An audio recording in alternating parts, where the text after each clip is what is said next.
New Orleans, Louisiana. B. W. Cooper Housing Development, known universally as Calliope Projects. Summer 1994. Approximately 8:30 on a Thursday evening in late July. The temperature still held at 87 degrees with humidity above 90%, the kind of oppressive heat that made the entire city feel like it was wrapped in wet cloth. The projects occupied 60 acres between Earhart Boulevard and South Claiborne Avenue in Central City, 13 brick buildings containing 1,546 apartments housing approximately 4,500 residents. The buildings, constructed in the early 1940s as temporary wartime housing for defense workers and converted to public housing after World War II, stood 3 and 4 stories high, painted in various shades of deteriorating tan and brown, connected by open walkways and staircases that provided multiple escape routes and surveillance positions. On this particular evening, the usual activity dominated the complex. Young men gathered in clusters near Building A on Earhart Boulevard, the primary drug-dealing location according to New Orleans Police Department reports. Cars moved slowly through the interior streets. Older model sedans, some with Louisiana plates, others with Texas or Mississippi registrations. Drivers purchasing crack cocaine or powder cocaine from dealers who approached vehicles in transactions lasting less than 30 seconds. Children played in the courtyards despite the approaching darkness, their mothers calling them inside as streetlights began flickering on. Older residents sat on stoops and balconies, watching the drug economy operate with the resignation of people who had witnessed this routine for years and understood they lacked the power to change it. The power structure governing Calliope in 1994 was fragmented and violent, a reality that distinguished it from other housing projects where single organizations often established dominance. According to NOPD intelligence reports and later academic research by sociologist Lance Hill and others studying New Orleans public housing, Calliope operated as contested territory with multiple drug crews competing for control of different buildings and corners within the same complex. This fragmentation created unusual levels of violence because territorial boundaries were not clearly established or respected, and challenges to control were frequent and deadly. The economic foundation supporting Calliope's drug trade was crack cocaine, which had transformed New Orleans's drug markets in the late 1980s and early 1990s, much as it had transformed markets nationwide. The crack epidemic's impact on New Orleans was particularly severe due to the city's existing conditions: concentrated poverty in housing projects, limited economic opportunities for residents, inadequate education systems, and law enforcement resources overwhelmed by crime citywide. According to U.S. Census data from 1990, the poverty rate in Census Tract 17.01, which included Calliope, exceeded 60%. Unemployment among young black men in the area exceeded 40%. These conditions created a population for whom drug dealing represented not just profit opportunity, but one of few available means of earning income. The violence that made Calliope notorious was not random or chaotic, but followed specific patterns related to drug trade economics and territorial control. According to NOPD homicide records compiled by the Times-Picayune and analyzed by researchers at Tulane University, the 6th District, which included Calliope and surrounding Central City neighborhoods, experienced some of New Orleans' highest murder rates throughout the 1990s. While exact numbers specific to the projects themselves are difficult to isolate from broader neighborhood statistics, police reports and news accounts document that multiple murders occurred within Calliope annually throughout the decade, with some years seeing 10 or more killings within the complex. The systemic challenge that any organization faced in attempting to control Calliope was the project's physical design and the social conditions it created. Unlike some housing projects where single buildings could be controlled through security at entry points, Calliope's design with multiple buildings, numerous entrances and exits, open walkways, and connecting courtyards made comprehensive control by any single group extremely difficult. Additionally, the resident population's relationship with drug dealers was complicated. Some residents were family members of dealers and provided protection through silence and early warning of police presence. Other residents were victimized by violence and desperately wanted dealing to stop but feared retaliation if they cooperated with police.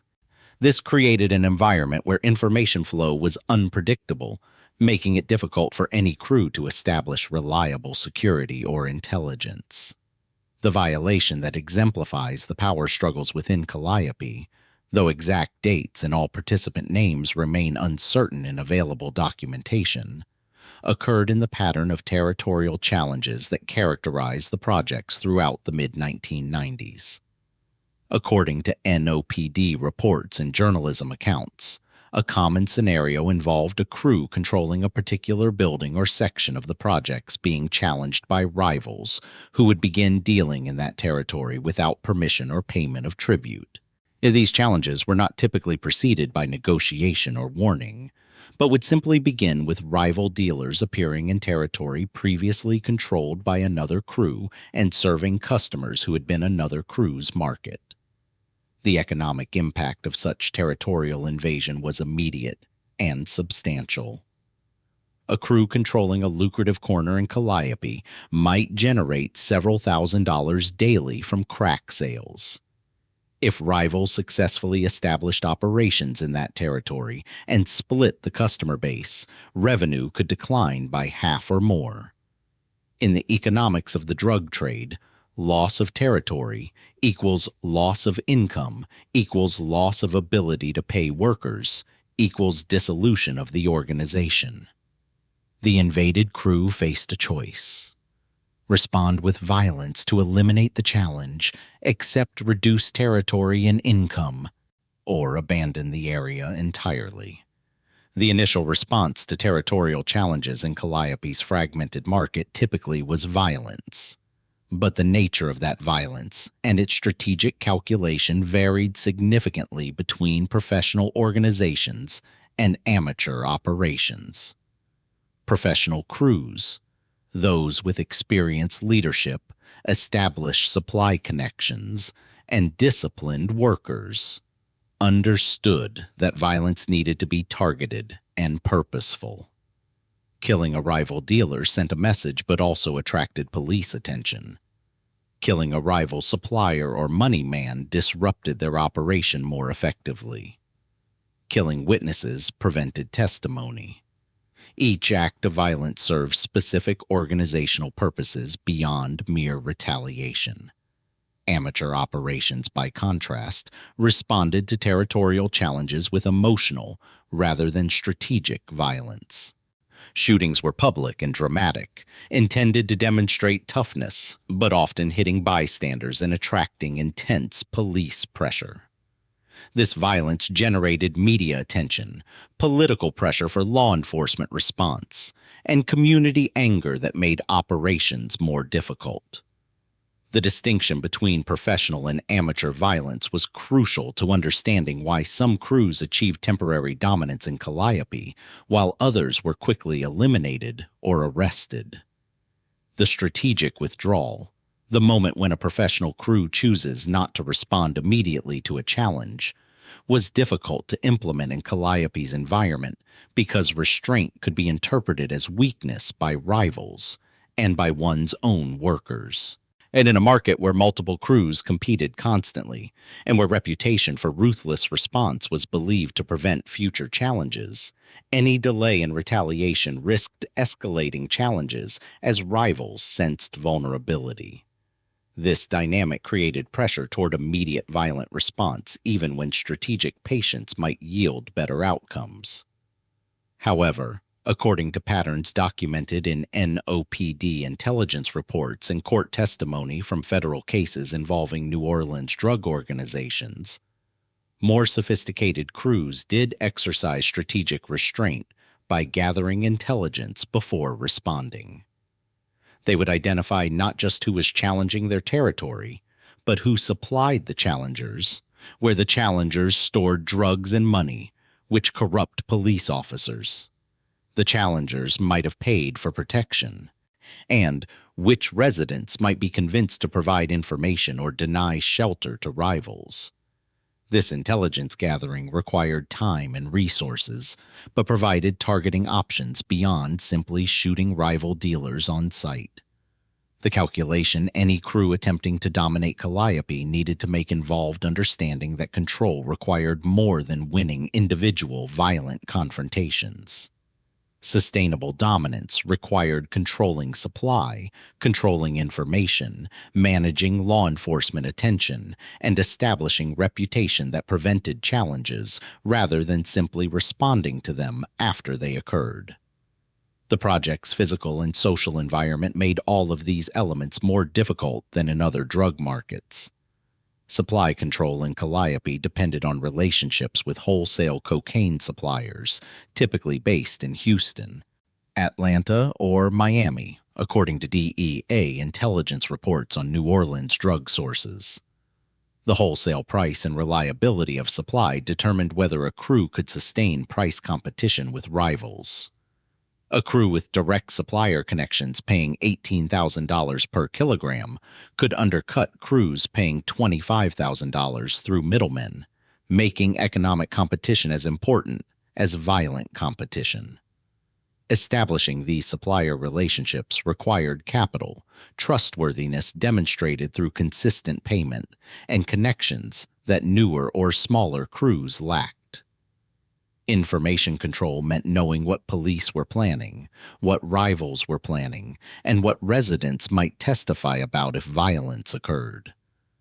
The fragmented social structure of Calliope made information control difficult because loyalty patterns were complex. Family relationships cross-cut crew affiliations. Two brothers might work for competing crews, creating information leaks in both directions. Residents who cooperated with police might be related to dealers, creating conflicts between family loyalty and personal safety or civic duty. Managing this information environment required more sophistication than typical street crews possessed. Law enforcement attention was managed through several mechanisms, none of which were completely reliable. Some crews paid off individual NOPD officers for advance warning of raids, or for protection of dealing operations.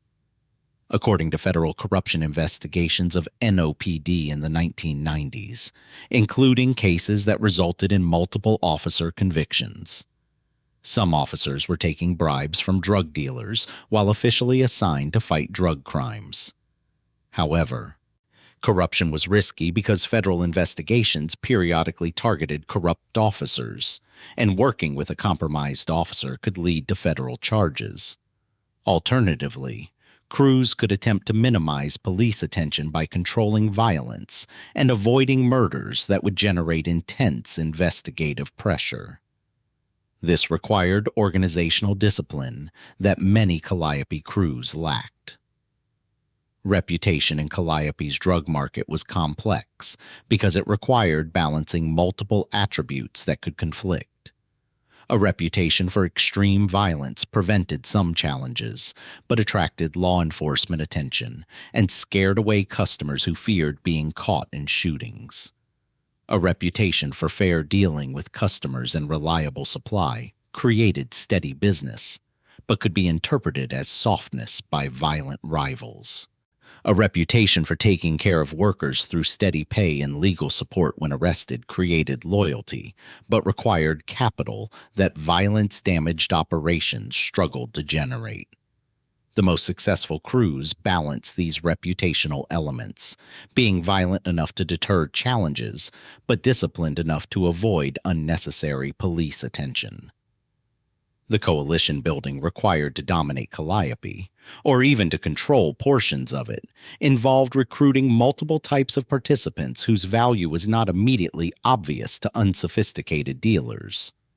The most visible participants were street-level dealers and enforcers, young men who sold crack directly to customers and who fought rivals when conflicts occurred. But these workers were replaceable.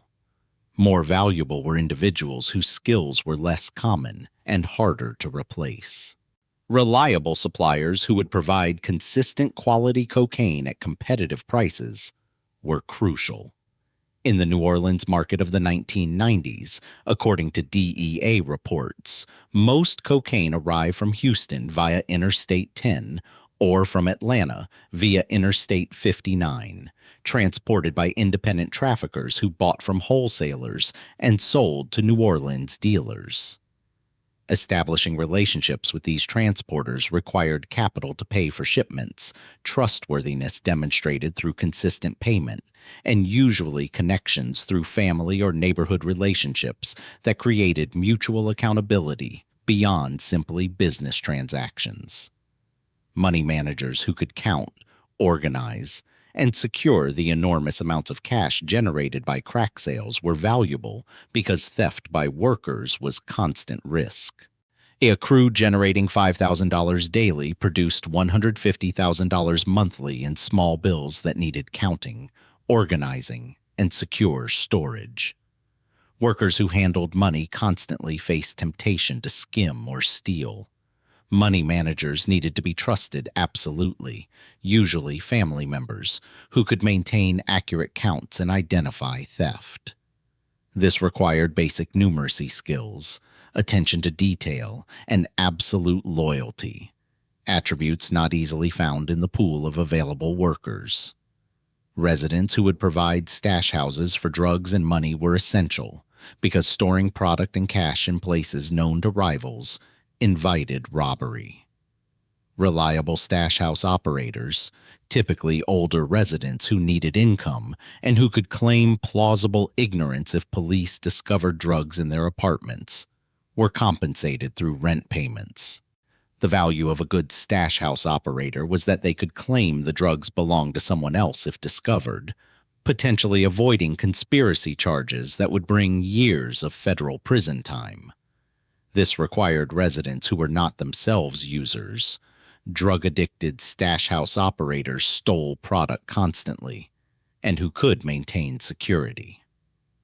Corrupt officials, whether police officers or public housing authority employees, provided advance warning of law enforcement operations and intelligence about rivals. According to patterns documented in federal corruption cases, corrupt NOPD officers in the 1990s were typically paid per incident, $500 to $1,000 for warning of an upcoming raid, $200 to $500 for looking the other way during a drug transaction, larger amounts for active protection during operations. Public housing authority employees could provide information about which apartments were occupied, which residents were likely to cooperate with police, and when housing inspections or security operations were planned. This intelligence had significant value for security planning. The strategy any crew employed to control territory in Calliope during the 1990s typically combined multiple approaches because no single tactic was sufficient in the project's complex environment. Economic pressure through price competition was effective, but required supplier connections and capital that allowed selling below cost temporarily to drive out competitors. Territorial expansion through establishing dealing operations in rivals' territory was risky, but could succeed if backed by sufficient violence to protect workers. Pure violence could eliminate individual rivals, but attracted police attention and created revenge cycles that damaged all parties. The most effective strategies, according to patterns that emerge from studying which crews achieved temporary dominance, combined economic pressure, strategic violence, and relationship management in ways that maintained operations while limiting law enforcement exposure. The execution of competitive strategy in Calliope unfolded continuously throughout the 1990s, rather than as discrete campaigns with clear beginnings and endings. The project's drug market was constantly contested, with crews rising and falling in rapid succession as leaders were arrested, killed, or displaced by stronger competitors. According to NOPD records and Times-Picayune reporting, periods of intense violence in Calliope typically corresponded to transitions in power, when a dominant crew was weakened through arrests or internal conflicts. Multiple rivals would attempt to fill the vacuum, generating spikes in murders as territorial control was violently contested. One documented pattern from the mid-1990s, discussed in academic research on New Orleans' public housing and drug markets, involved the displacement of older, more established dealers by younger, more violent crews. The older dealers, some of whom had been selling marijuana and cocaine in Calliope since the 1970s and early 1980s, operated with certain understood rules: avoiding violence near children's areas, not selling to obviously pregnant women, maintaining relationships with residents who would provide warning of police. These informal rules made operations more stable, but also made the older dealers vulnerable to younger dealers who had no investment in community relationships and who were willing to use extreme violence that older dealers were reluctant to employ. The younger crews, typically led by men in their late teens or early 20s who had grown up in the crack era and who had no memory of the pre-crack drug economy's relative stability, approached dealing as pure competition where violence was the primary tool for territorial control. According to residents interviewed by journalists and researchers, these younger dealers would openly deal in areas where older dealers had maintained discretion, would shoot in residential areas without concern for bystanders, and would employ children as young as 10 or 11 as lookouts and runners because juveniles faced lesser legal consequences if arrested. The displacement occurred through accumulated violence and intimidation over months. An established dealer working a corner for years would face harassment from younger dealers, verbal challenges, occasional physical confrontations, customers being warned away. If the established dealer responded with violence, the younger crew would escalate, sometimes attacking the dealer's family members to demonstrate they operated without the restraint that older dealers maintained.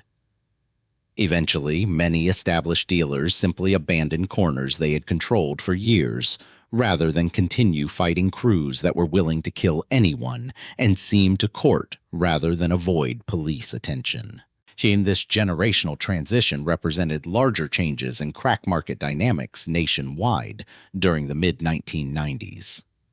The first generation of crack dealers, who had entered the trade in the mid to late 1980s, had some memory of and connection to pre-crack street culture with its informal rules about what violence was acceptable.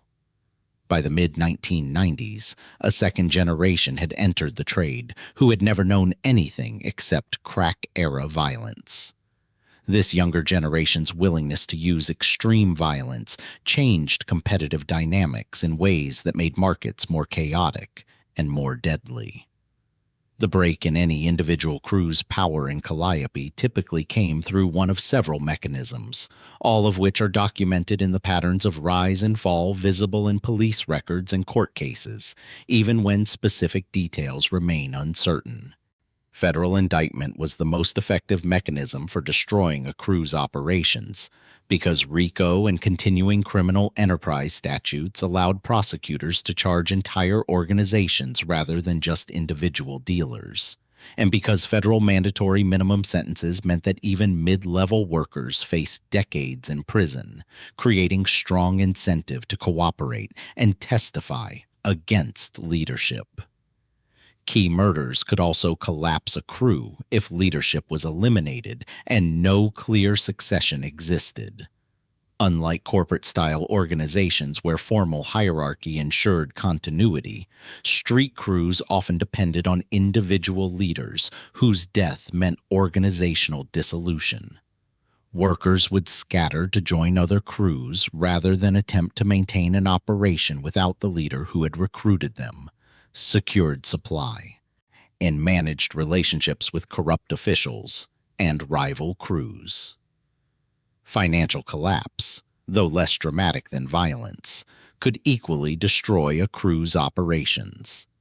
If supply connections were lost, perhaps the supplier was arrested or shifted to more reliable customers, the crew could not serve its customer base, and workers would leave for crews with reliable product. If a major cash robbery depleted capital reserves, the crew might be unable to restock inventory or pay workers, causing rapid dissolution. Betrayal from within, typically when arrested members cooperated with prosecutors to reduce their own sentences, could destroy an operation by providing evidence for conspiracy charges against all members. The federal cooperation system, where defendants facing mandatory minimums could reduce sentences by providing substantial assistance to prosecutors, created strong incentive to betray associates. The threat of betrayal made trust nearly impossible and meant that any arrest could cascade into organizational destruction. The new order that emerged after any crew's fall in Calliope was typically not a stable replacement, but simply another period of violent competition as remaining crews and new entrants fought for the freed territory. The projects never achieved the stable control that some other drug markets experienced, where a single dominant organization established unchallenged authority. Calliope's physical design, social fragmentation, and the constant influx of young dealers willing to challenge any established power made sustained dominance nearly impossible. The consequences of this constant violent competition were measured in multiple dimensions. The homicide rate in and around Calliope remained extraordinarily high throughout the 1990s. According to Times-Picayune analysis of NOPD records, the 6th Police District, which included Calliope, consistently ranked among New Orleans' most violent areas, with murder rates in some years exceeding 100 per 100,000 residents, multiple times the national average and comparable to war zones. The impact on children growing up in Calliope was documented through educational research and social service reports. School attendance rates for children living in the projects were significantly below city averages. Test scores were among the lowest in an already struggling school system. Teachers and administrators reported that children exhibited trauma symptoms consistent with growing up in conflict zones: hypervigilance, difficulty concentrating, aggressive behavior, emotional withdrawal. According to youth services organizations working in Calliope, many children could identify different types of gunfire by sound and knew to drop to the floor at the first indication of shooting. The economic cost to residents was both direct and indirect. Directly, violence and crime in Calliope prevented legitimate economic activity. Small businesses that might have operated in or near the projects avoided the area due to crime. Residents who found employment outside the projects faced transportation challenges and safety risks coming and going. Indirectly, yet the stigma of living in Calliope created barriers to employment. Potential employers discriminated against applicants listing Calliope addresses, assuming they were criminals or unreliable workers. The law enforcement response to Calliope's violence was complicated by multiple factors that prevented effective intervention.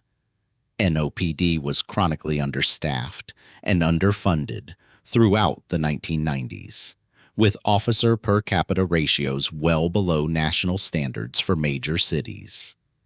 The department faced its own corruption problems, with federal investigations in the mid-1990s revealing that some officers were actively participating in drug trafficking or providing protection to dealers.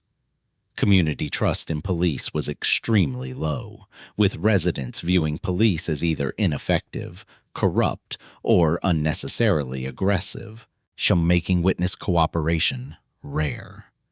Federal involvement in addressing Calliope's crime occurred sporadically through DEA and FBI investigations that targeted larger drug organizations with operations in the projects.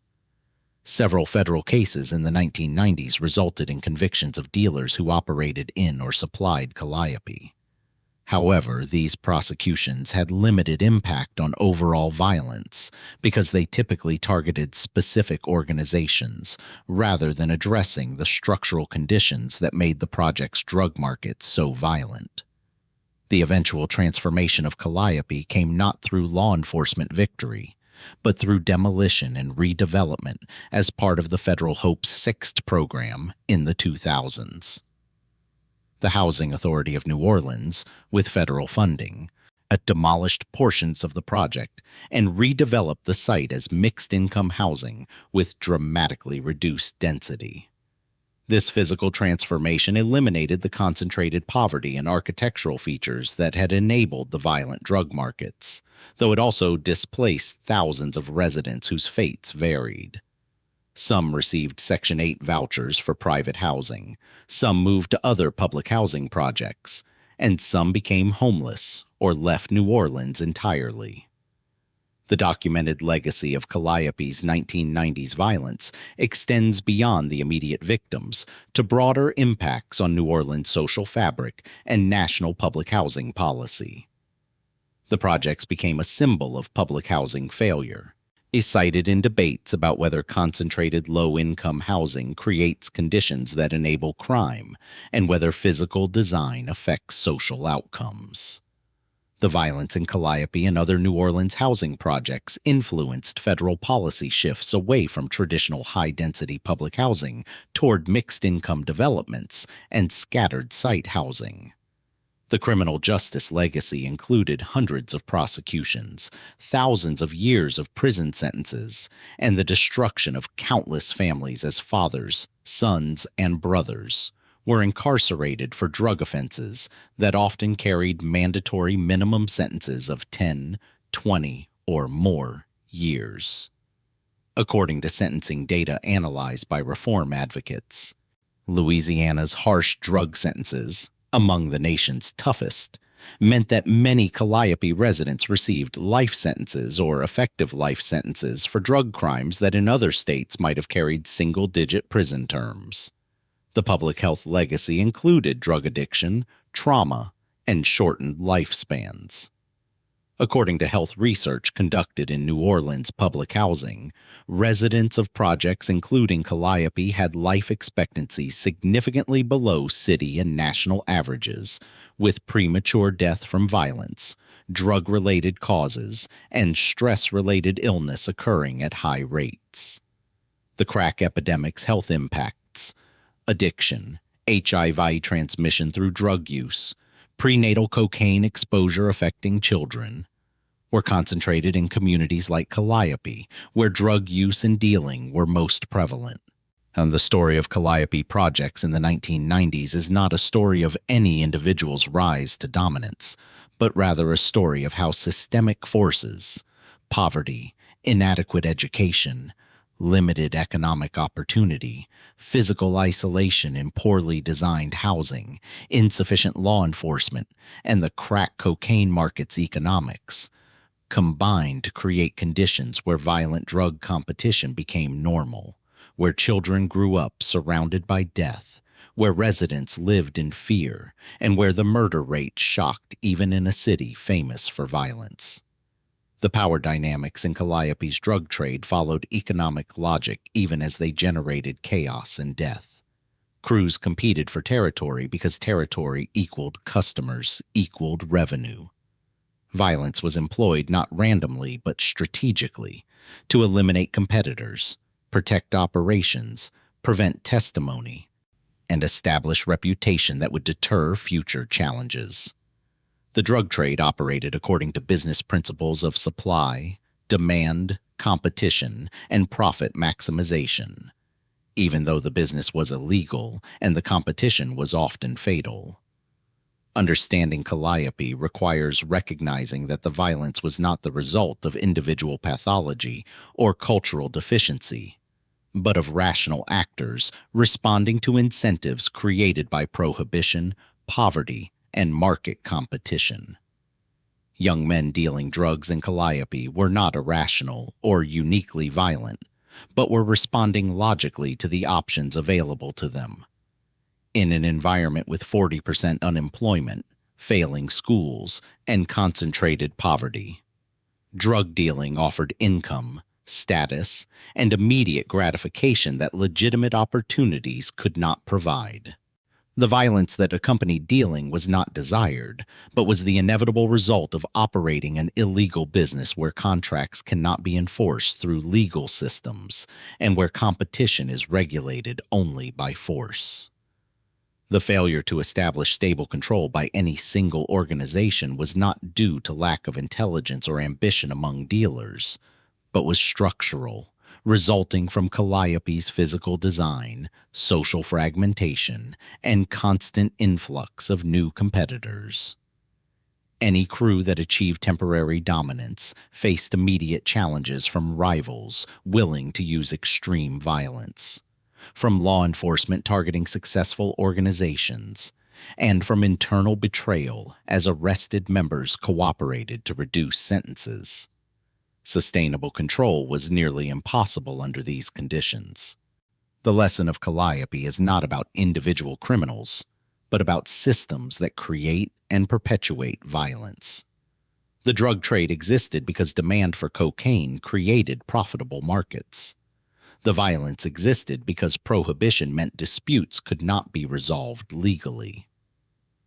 The concentration of violence in Calliope existed because poverty, inadequate education, and physical isolation created populations with few alternatives to drug dealing. The failure of law enforcement to control the violence existed because police were understaffed, sometimes corrupt, and faced community distrust that made investigation and prosecution difficult. This is the documented history of New Orleans' Calliope Projects in the 1990s. Not a story of rise and dominance, but a story of how murder capital of the murder capital came to be, why it persisted, and what it cost the people who live there. The numbers, the murder rates, the poverty rates, the incarceration rates, the educational failure rates are documented.